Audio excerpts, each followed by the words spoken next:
Hello, everybody, and welcome to the Big D Podcast. I am your host, contributor at fansided.com, Chris Halicke, and this is going to be an awesome episode of the Big D Podcast because I have on with me to co-host this episode, Jimmy Crowther of Things Mavs.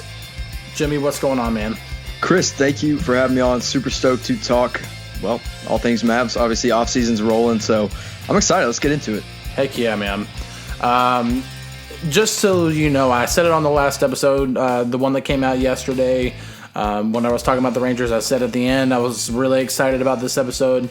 If you are not following Jimmy on Twitter, you are doing yourself a disservice because, dude, he is one of the best Mavs guys on Twitter, bar none. You need to follow him at all_things_Mavs. Do it. You won't regret it. It was way better than me. So I appreciate it. I started it back in high school.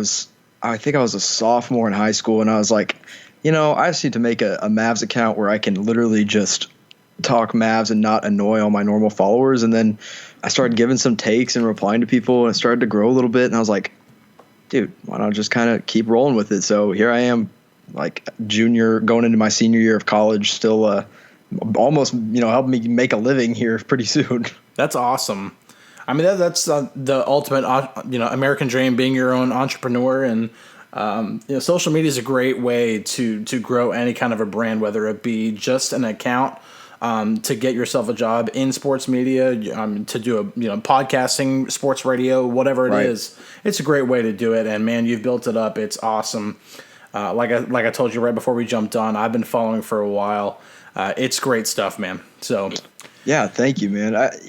Another thing, from here, it kind of took me into what I'm doing now for this summer with Chat Sports. If you're not following Chat Sports, subscribe there on YouTube, youtube.com/chatsportstv. I am the main NBA guy. Like, I'm our NBA host doing shows all day, every day on that YouTube channel. And really, I sent them my application, like, yeah, I'm a sports media major. I'm doing all this stuff for the school. I'm at Oklahoma State, doing everything up there. And they're like, that's cool. Tell us about your Twitter. And I was like, all right. So that's kind of where it took me. And now here we are just rolling with it. So, yeah, it's been fun. No, that's awesome, man. You've really built a good brand whenever people are like, yeah. Tell us about your Twitter. That's awesome.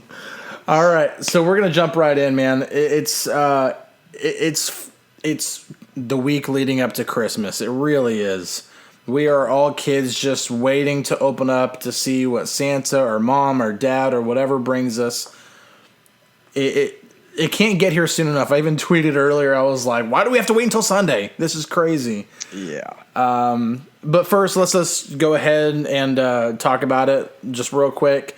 Luka Doncic has officially been named Rookie of the Year. Not that it was even a debate before. Right.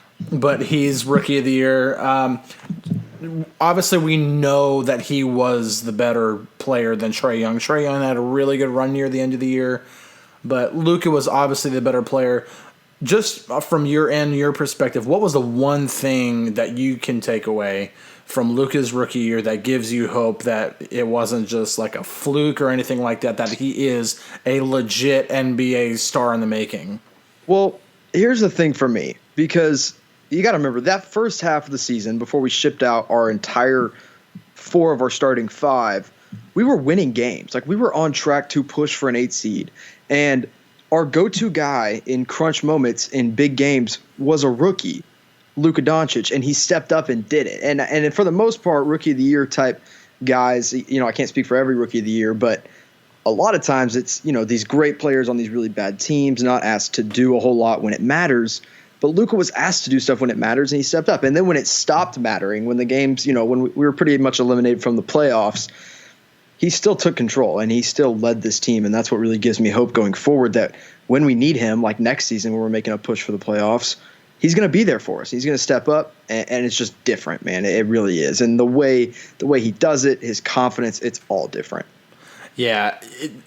I think just that whole him being so clutch at such a young age was such a huge thing for the Mavericks this year, and it really opened our eyes being like, okay, this guy is talented. We can see that. But, man, when it comes to, like, the game, it needs to be won or lost, and we're going to put the ball in Luka's hands, and more times than not, he did what he needed to do, even if it didn't mean a win, like the game against Denver, where he got that awesome freaking slam, and then Jokic obviously gets the game winner with like less than 6 seconds to go. Right. It was heartbreaking, but because he wanted to win that game so bad. Yeah, I think that was my biggest worry down the back half of the season was, man, Luka's giving it his all. It's leading to a little less efficiency. Is he going to be like tired of this? And he had an interview pretty recently with Salah Mejri and Shams Charania of The Athletic, and Salah said straight up, like, he was tired of losing. Like, he was getting upset, and Salah was just kind of like, hey, man, like, this isn't what we're going to be. This is just this year. We're going to get over the hump. Don't worry. So that's the only thing I worried about that back half of the year with us losing is this discouraging Luka? But at the end of the day, I think he saw the bigger picture, and that's why we are where we're going to be next year.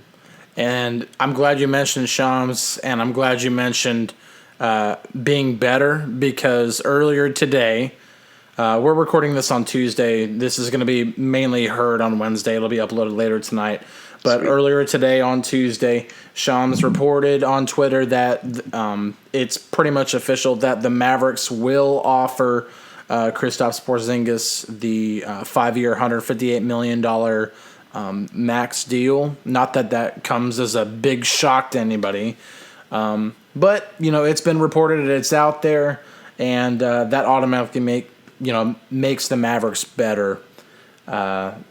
It's exciting, man, to see what this guy can do. He's really, if you follow him on Instagram, the dude is like working hard on building his body up, and that I think is huge, because we know what he can do on the court. He's a unicorn. There's a reason why he has that name. You don't see a 7'3" guy be able to do what he can do. But the big question has always been, can his body hold up? And man, it looks like he is working hard to try to make sure that happens. Yeah, I mean, according to a lot of different reports out of a lot of different places, it was, he could have played this back half of the season. I really believe that he was healthy enough to play after coming over in the trade. But at that point, it's like, why risk it? If he's cool with sitting out, just take it off, get your body right, get the muscles all strengthened that you need to get strengthened to play, an 82-game season, which I doubt we ask him to do that. I think he plays, hopefully, optimistically speaking, 70 games next season. I'd be happy with that. That'd be awesome. I'd be really, really happy with that. But again, once he gets out on the floor, like, this is a different team. And no, I'm not saying the 33-win Mavericks are going to jump up to 50 wins by just throwing Porzingis on the floor. There's other pieces, and we'll get to that, that we have to add around him. But a healthy Porzingis, along with Luka Doncic, two of the top, 5 players under 25 years old in the league, you can't ask for much more. But yeah, that whole back half of the season, this whole summer has been about getting his body right, getting all the strength he needs back to play a healthy year. And I believe he will, especially with our training staff and the history we have there.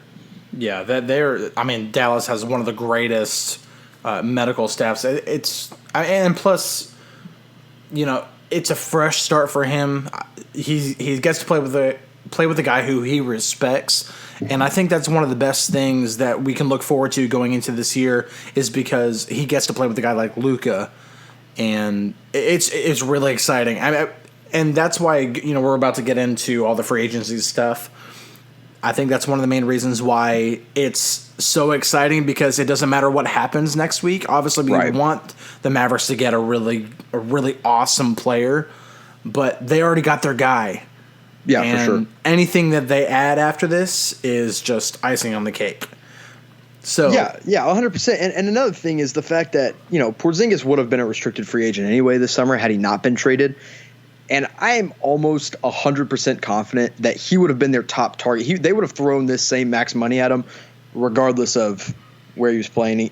Obviously, the money would have been a little different because he wouldn't have been on the Mavs, but he would have been their top target, and they already got him. So like you said, icing on the cake for whoever we land. And I think one of the things that you can like give more credit to the Mavs for on that is that they did go ahead and trade for him. Yeah.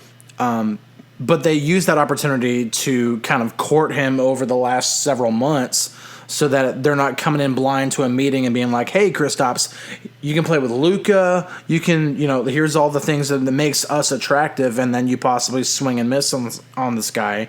And, you have the rights to him. He's restricted towards you. You can match any incoming deal. And now you've offered him they will offer him the max.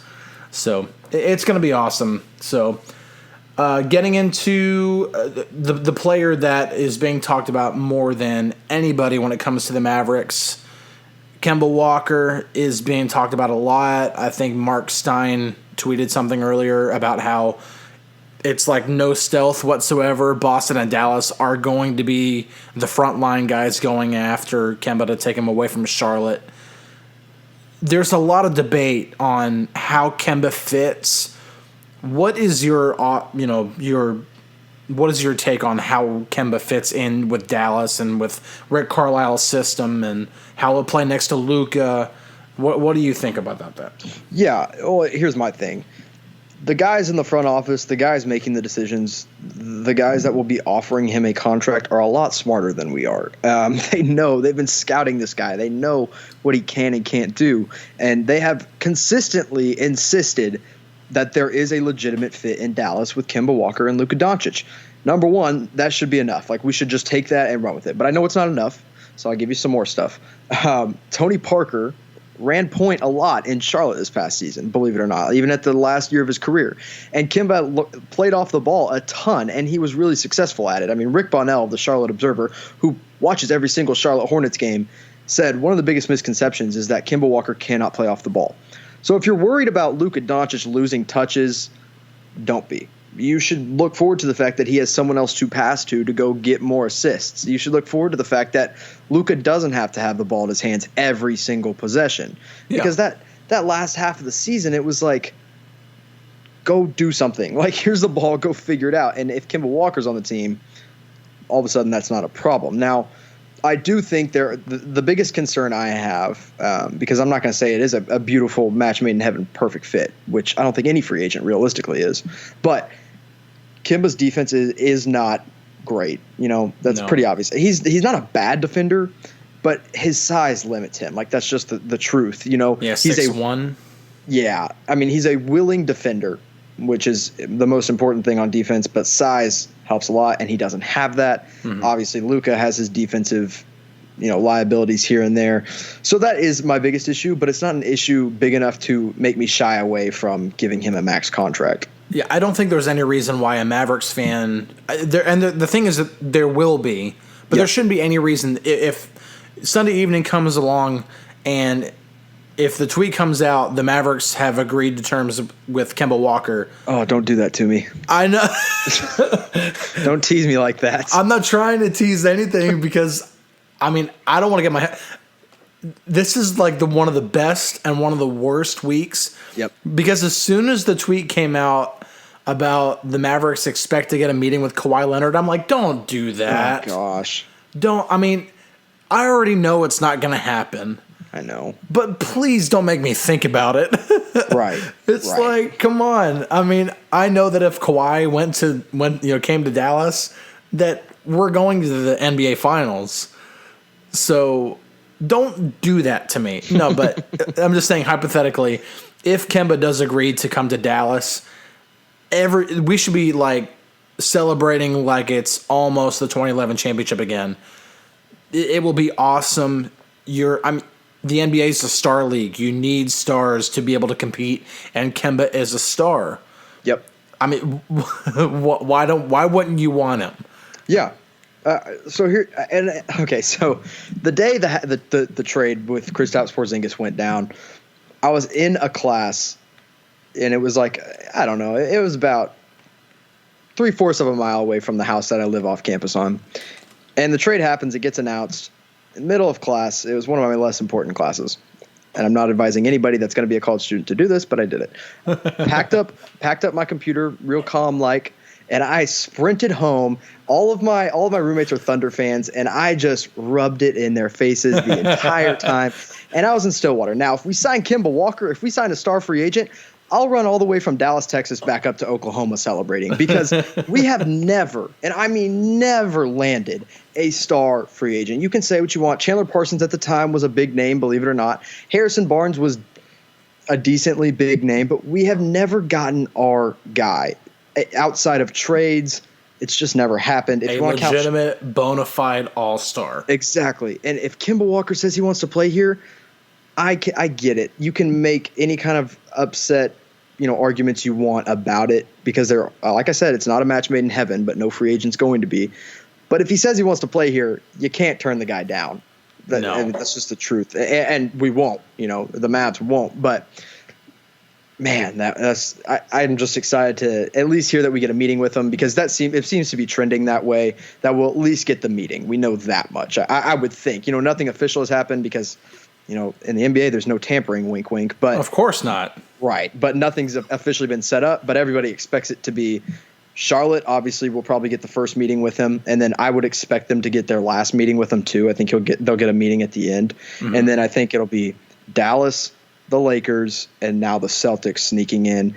And you can throw in teams like the Nets and the Clippers, but I think that comes, if something wacky happens. I think he'll meet with 3, maybe 4 teams. I think like the Nets and the Clippers only happen if they really whiff on their primary targets. Right. Like if the Nets don't get Kyrie and the Clippers don't get Kawhi, then I could see them like really going hard after Kemba, trying to get a meeting. And then at that point, does Kemba even want to meet with them? Like, I'm not confident that he's one of these guys that is looking forward to being recruited.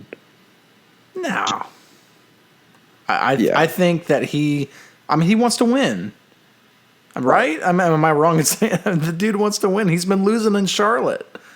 Yeah, that's my thinking. So, and while we're talking about, Kemba and everything, something McMahon said that really kind of interested me today was, Boston sneaking in here shouldn't come as a huge surprise, because Kemba Walker is an East Coast guy. He's from New York. Mm-hmm. He's played in Charlotte, went to college at UConn.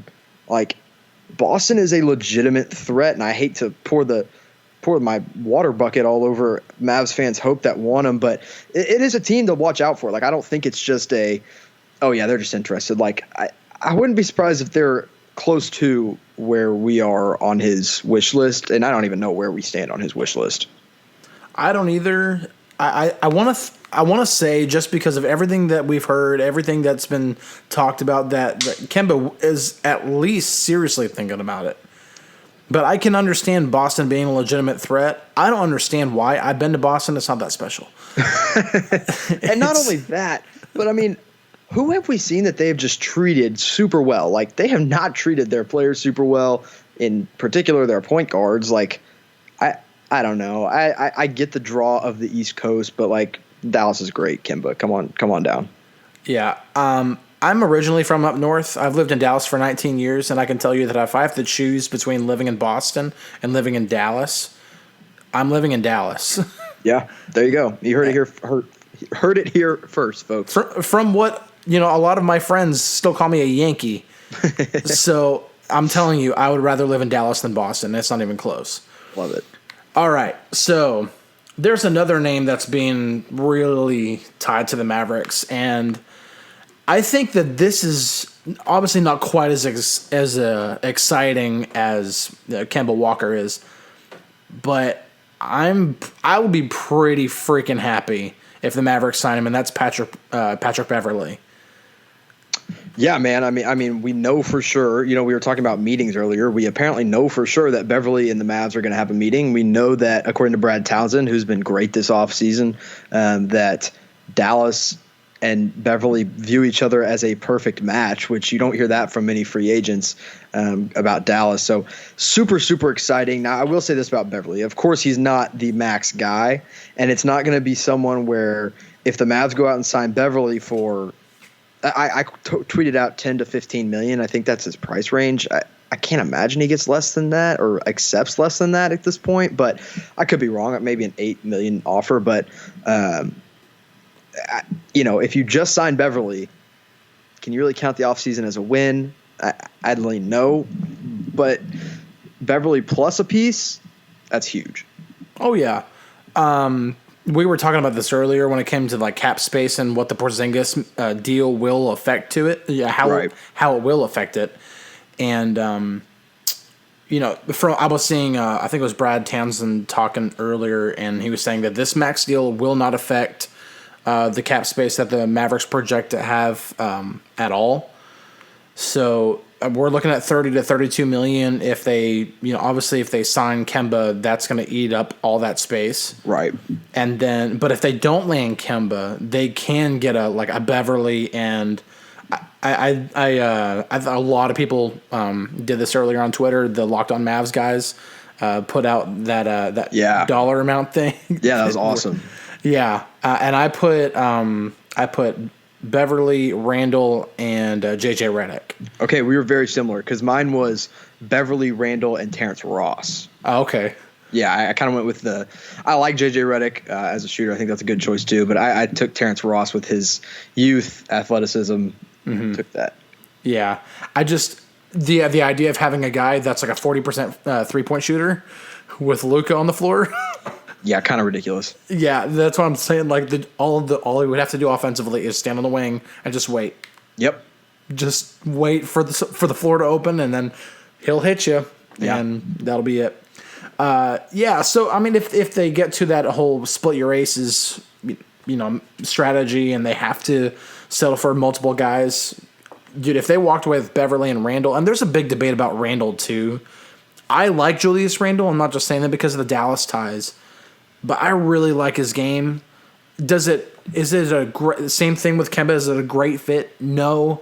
But man, if you brought in two guys like Beverly and Randall, that is so much swag to this team.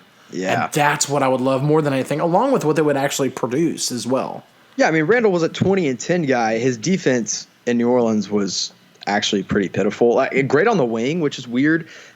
Great wing defender for a big man, but his paint defense is pretty bad at times, and it might just be a fact that he can be lazy in there sometimes. He's also a little undersized too. Yeah, he's not going to be your rim protector, but he can bang down low, like he absolutely can.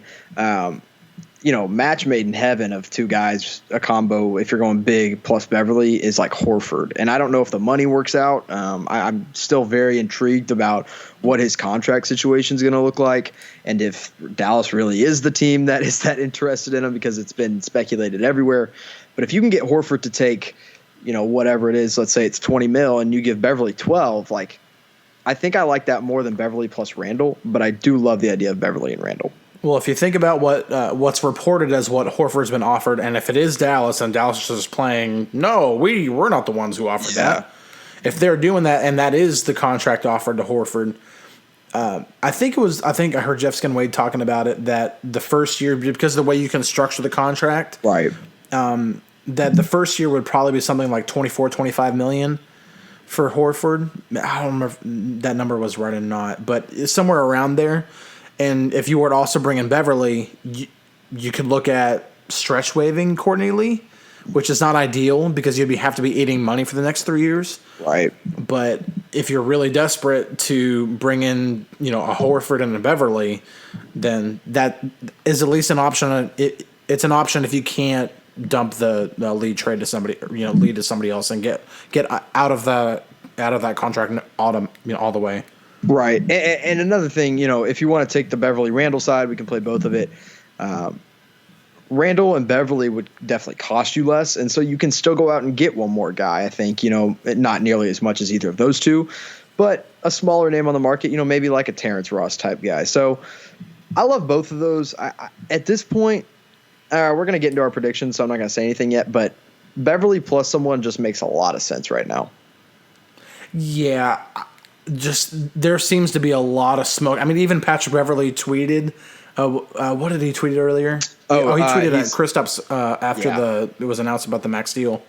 Yeah, the get in your bag, and he said, "Congrats!" So, and he tweeted the eye emojis not too long ago at Luka Doncic because they followed each other, and that's when everything started to blow up. That was like his first off-season tweet, and he has not shut up since then. So he's making sure his voice is heard over Twitter. Yeah, I really do think there's legitimate ties between Beverly and I think Beverly and Luka have the same agent. So, Yep. And another thing, this is something that nobody's talking about, and I don't know if it's a great idea, but it's something I'm going to throw out there. The idea of Beverly plus Kemba, like with the right amount of movement and maybe trade, wave, do whatever you have to do, like technically could happen in somehow, some fashion. And then you have a 2-guard lineup of Beverly plus Kemba and then throw Luka at the 3. Like, that's something, I don't think it's plausible. don't get my hopes up. There are a ton of things that would have to happen, but that's kind of exciting, man. I mean, you never know. I think the only way that happens is if they can somehow dump Tim Hardaway Jr.'s contract. Right, Tim Hardaway plus Courtney Lee, and then maybe Beverly takes a little bit less, but I don't think that's going to happen because he said his main goal is to basically secure his future for his family. And rightfully so. He's a hot commodity this summer. Yeah, absolutely, for the first time in his career. Yeah, and I mean, I know we're in an era where the 3-point shot is so integral to the part of the game, and it's such an offensive game, but defense is still so important. And and Beverly can shoot. Like, he's a good shooter. Yeah. he's not some sort of like just absolute scrub on the offensive side of the ball. Oh man. All right. So I am a little embarrassed to admit what my prediction was whenever I did the podcast with Nick Nepic last week. Uh-huh. I'm going to go ahead and take a mulligan on that. Okay. I think the first half of it is going to happen. I predicted that Kyrie would go to the Nets, and that the Mavericks would swing and miss on Kemba, and swing and miss on a couple of other players, and then they were going to end up offering and signing D'Angelo Russell. I did hear that prediction, and not going to say it didn't shock me. Yeah. I mean, Nick was like, you know what? That's a prediction. Yeah. I'm like, well, yeah. I don't know how confident I am in that. But, here we are. So I'm going to take a mulligan on that. But first, what's your prediction for what's going to happen in the free agency? Man, it's so tough. Because I really do feel like we have a legitimate shot at Kemba Walker. So I'm not going to discredit that. I think it wouldn't shock me if we landed him. It would absolutely excite me. But I'm still not going to be shocked when/if he goes back to Charlotte for the money that he could get there, even though I don't think he should, because I'm tired of seeing him lose. I want to see him back in the postseason, and I truly believe when or if he came here, he would get back to the postseason pretty easily. So in my heart, I want to say Kemba, but I'm gonna take Beverly here as that's your point guard for next year that we're gonna sign. And I think it'll be I'm going to say Beverly and Julius Randle right now. That's kind of where I'm leaning. I also think potentially a guy like Tobias Harris, depending on how much money he gets in the open market, could be a good combo with Beverly. I know he's probably going to get the max, but again, if you maneuver the money right, it could potentially happen. I'm going to say Beverly and Randle are our two biggest gets, plus some bench role players as well. All right, well, that was going to be my prediction. All right. Well, then we're on the same page. Yeah, I mean, just because I do think that the strongest ties are to Beverly. Yes, there's a lot of smoke around Kemba, but I'm feeling the same way. There's just so much right there with Beverly. It works out for Luka. It works out for Beverly, and it works out for their agent, same agent. Yeah. So I think Beverly lands here. I don't know if it's Randall that ends up being the second guy. I'm trying to think of a different name that they could bring in outside of Randall. Yeah, like another big or maybe even a wing that they can bring in. Yeah, I'll throw you one here as a wing. Bojan Bogdanovic from the Indiana Pacers is a sleeper prospect free agent that I can see us getting. Pacers just traded for TJ Warren. For whatever reason, maybe they're looking for insurance for Bogdanovic, and they're going to go out and chase a guy like D'Angelo Russell. So, do they have to let him walk? And if he does, why wouldn't he want to join two of the greatest, the best young Euros right now in the league on the Mavs? It's just an attractive destination, I think, for him. I don't know what his market looks like it's not going to be a max. I can't imagine anybody pays him the max for any reason whatsoever. No. And if it took the Mavs signing him to a max to get him, I'm not for that at all. Hard pass. But Beverly plus Bogdanovich would also be a huge win for me. But I think Beverly plus a big would be ideal.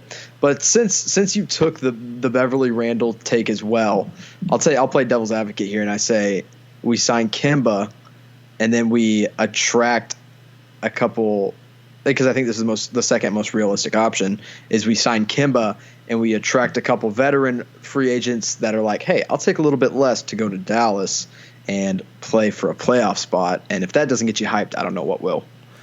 You know what? Another guy that I was kind of excited about that I almost put, you know what? I even put in a tweet and then deleted it whenever I was putting my 3 players together. That's always fun. Seth Curry. Yeah, 100%. I mean, if he wants to come back, heck, bring him back. I really liked him here. Shooting is incredible. He actually played really good defense for Portland in the playoffs when they needed him to. There was a point like 2 years ago when Dennis Smith Jr. and Seth Curry was our backcourt of the future. And I really liked Seth Curry here. I was kind of upset whenever he left, but I was too. And the injury was such a downer because you kept thinking, oh, he's going to come back just in time. He just never did, never got back around to it. But yeah, Seth Curry's a guy I would love back in Dallas. We need all the shooting we can get, and he does exactly that. You bring him off the bench with Brunson potentially, with Kleba, potentially Dorian Finney-Smith if he comes back, Justin Jackson, all those bench guys, and maybe even Tim Hardaway Jr., who I'll say this on Tim Hardaway Jr.'s behalf. Is he worth his contract? Absolutely not. No. But if you bring him off the bench or you give him a different role next season, I think he's going to be a good player for us. Not an $18 million player, but a guy that could come off the bench and give you 15 points. A guy that can be more efficient. So I'm a believer in Tim Hardaway Jr. I'm just not a believer in that contract. I'm not a believer in the contract either, but I'm also a believer that it's a better bang for your buck than the Wes Matthews contract was. Oh, my gosh, yeah. So at least you know that a guy like Tim Hardaway Jr. won't just be chucking up threes for no reason. Right. I think that was – I don't even want to get into Wes Matthews. Nope. I'm not doing that. I'll do that because I'm gonna bring you. I'm gonna roping you back in. No, because is it gonna surprise anybody when he signs a vet minimum contract to return to Dallas this summer? It would not surprise me, but I'll be really mad about it. See, I at vet minimum, I don't think I'd be as mad about it because it's a vet minimum. But I'm not gonna say I'd be excited. As long as I know that his role and that he knows what his role is and doesn't try to get out of it. Because that's always been – that was the problem with Wes. Oh, you're going to be disappointed. I'm sorry. It's like, dude, like you're a good three-point shooter when you have a good look. Oh, my gosh, man. When you have a good look, you are a good three-point shooter. I'm fine with you taking 6 threes in a game if they're all good looks. Yeah. But 3 of them are good looks, and the other 3 are like, dude, what are you doing? Yep. That was always my biggest bit. I have this buddy of mine who would be constantly texting me throughout the game and be like, dude, what is he doing? I'm like, I don't know. Yep. I'm at my wit's end about him. All right. Well, dude, this was awesome. I might have to invite you again next week whenever we know some things. Yeah. But I also heard or read on Twitter that All Things Mavs might be starting its own podcast. Ooh, you did read that. Yeah, so I'll plug myself here. That's fine. See, I'm not like, oh, we're rivals. Like, dude, okay, I listen to Locked On Mavs. Yeah, I love Locked On Mavs. I love those dude, guys. They're awesome. I've been on that podcast a few times when Isaac was away. Got to step in, do some stuff with Nick. That was always fun. We did a couple post-game pods together.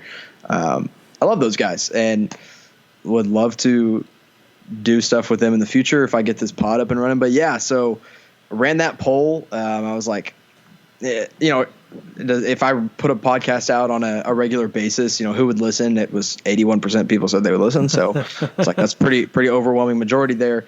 And right now I'm doing whatever it is. I'm doing 3 to 4 videos a day for Chat Sports. I'm in the office all day kind of doing that. So, the days that I have off, I'll probably try to record a podcast at night, get that started probably this weekend, I would assume, as early as this weekend. So look out for it if you're listening out there. But I always told myself, once All Things Mavs gets up to 10,000 followers, I'm either going to A, start a website, B, start a YouTube channel, or C, do a regular podcast. And I already got the YouTube channel up. I just applied for monetization on that, which I would also post the podcast on there.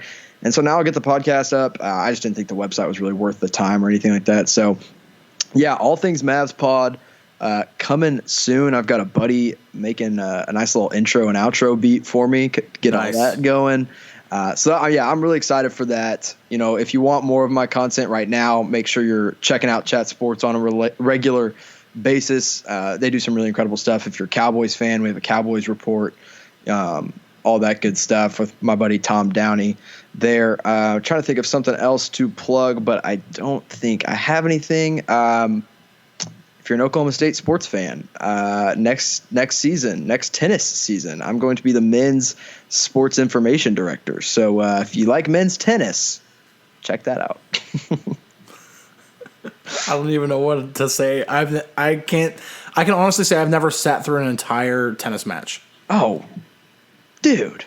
I used to play tennis, so I got really into it. But if anybody wants to get a Mavs tennis tournament going, we can get that going. I'll take you all to school. It's probably because I can't play. There you go. I'm not gonna bash the sport because I can't play it.